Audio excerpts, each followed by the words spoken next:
A little while ago I made a video about why I still use Anki after all these years. After the video, someone left a comment asking a different question. How do you use Anki? So today I want to show you exactly how I use Anki, how I organize my decks and so on. Before we start, one thing is important. I don't think Anki teaches me a language. For me, Anki is a tool that helps me remembering things I encounter somewhere else. Reading teaches me new words. Listening exposes me to natural language. Anki simply helps me remember some of those things. So let's take a look into my Anki. And I use a few different types of decks in Anki. The first thing you can probably see is a deck called Clear. This is basically my archive. Whenever I finish a deck or decide that I don't want to use it anymore, I move it into this deck instead of deleting it. That way I can always come back to it later if I change my mind. Now, let's go through the different decks. The first one is my learning deck. I created it in March 2026 because I like having one big deck that contains all of my current active decks. Instead of reviewing lots of different decks individually, I can simply study from one place.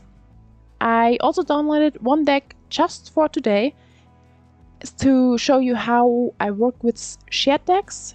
It's a one-piece deck. I don't know yet if I will actually keep using it, but it's a good example of how I sometimes test shared decks before deciding whether they fit into my learning. Let me quickly show you how I normally work through a deck like this. So there's the audio. So as you can see, it's very simple. There is an audio file and there is text that's in the audio file. So it is from Rafi. And you can read it, and as you can see, there is no furigana over the kanji, but that's not a problem. And I will just show the answer for the first time, and I think it's somewhere in the sea there is an island, something like that. I'm not sure about the whole thing, but something about that, because that's sea. Let's see. So, did you know there's an awesome treasure at the end of the sea? So it is, yes. Did you know of this sea? Yes, that's this sea. I might change the font or the color because I think it's really hard to read. So I will change that later on. And that's also what I decide while I go through the deck. And as you can see, I did not really know what that sentence means. By now I have it seen the first time, and I will just say again and will try later. And I have an add-on in Anki that allows me to add the furigana, so I will add that on, and I will do that before I continue working with that. So I will just press again and then go outside of the deck, and I will change the things before I continue using the Anki deck. And I will also kind of fit it to my style later on, like changing the font, changing the color. Well, I will not change the font. The font is fine. And also, I'm not sure if you did hear the audio, but there was audio. And I'm not going through the whole deck before deciding what I want to change. So I want to change the color. I want to change maybe the font size of the answer because it's very small. And that's everything I want to change, and I want to add furigana. So I will do that. I will not do that right now because it takes a little bit of time. And then I just work through it and see if I know the words, if I don't know the words. And I'm very basic with my cards. I don't need much. I just go with the cards that are in the shared deck. And the only things I change is like color, because I like the dark version of Anki, so I like it that way. So I will change that to a lighter font so I can read the things actually. and that's everything I need for that. So my goal is also not to remember everything. The remembering will come over time. And as you could kind of see, I do remember parts of the structures. And so I kind of try to pin together what it could mean before I see the answer first. But I'm not trying to remember everything. So now let's continue with my decks. I have a core deck, and I recently reset my progress because I want to restart it. I only did that a week ago while planning my August language learning. So at the moment the progress is still at 0. Then we have a katakana reading practice deck. This is another shared deck that was recommended to me. It's a very simple deck for practicing katakana words. Most of the time I collect my reviews for a few days because otherwise I'm finished in about a minute in this deck.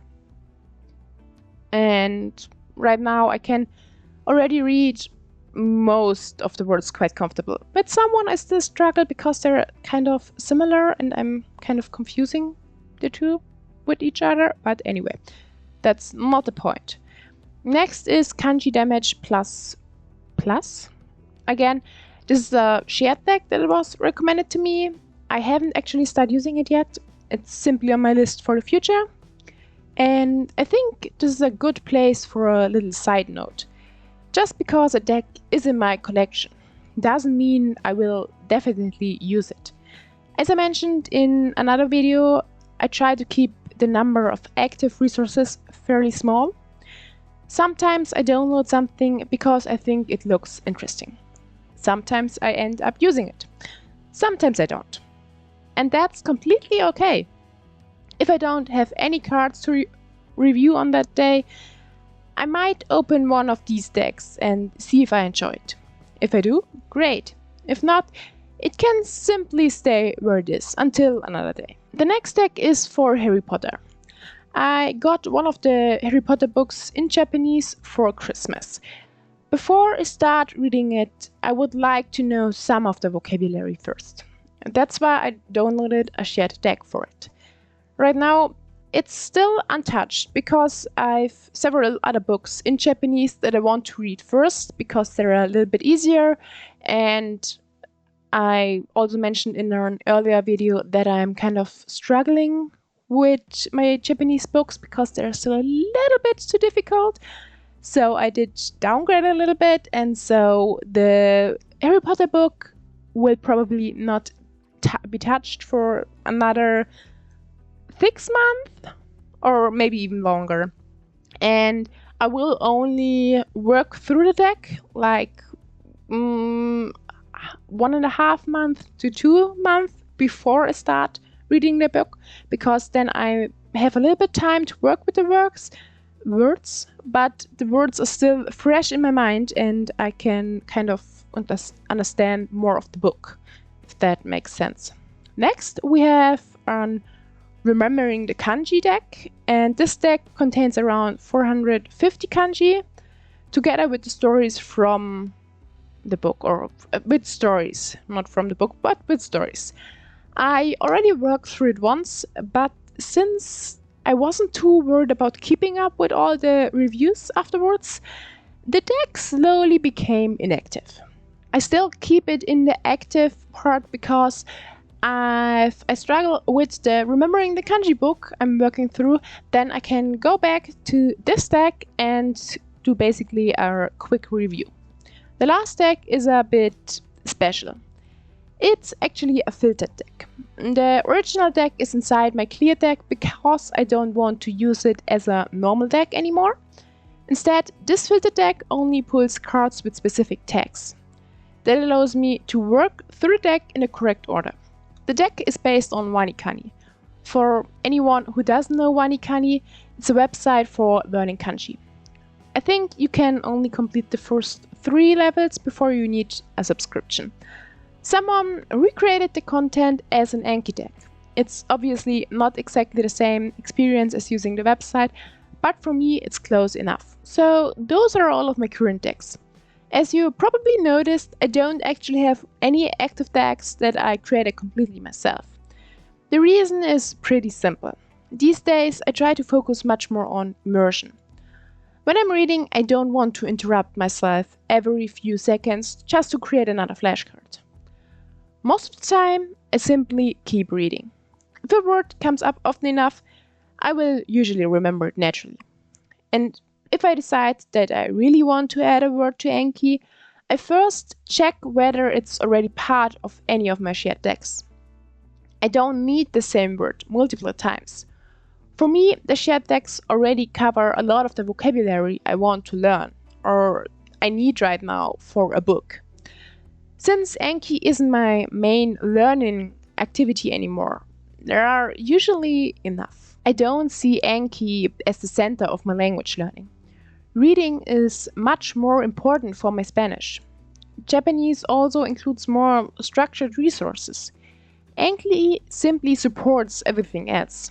Sometimes I use shared decks before studying a more difficult book, so I already know some of the vocabulary.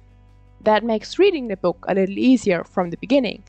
And sometimes I realize halfway through a book that's still too difficult. Then I will look for a shared deck, learn some of the important words, and continue reading afterwards, or pause the book until I know enough vocabulary to continue reading. That flexibility is one of the reasons I've continued using Anki for so many years. So that's how I currently use Anki. It's probably not the only way to use it, and it's definitely changed over the years. But at the moment, this setup works really well for me. Now, I'm curious, do you use Anki? And if you do you mostly create your own cards, or do you prefer using shared decks? Let me know in the comments.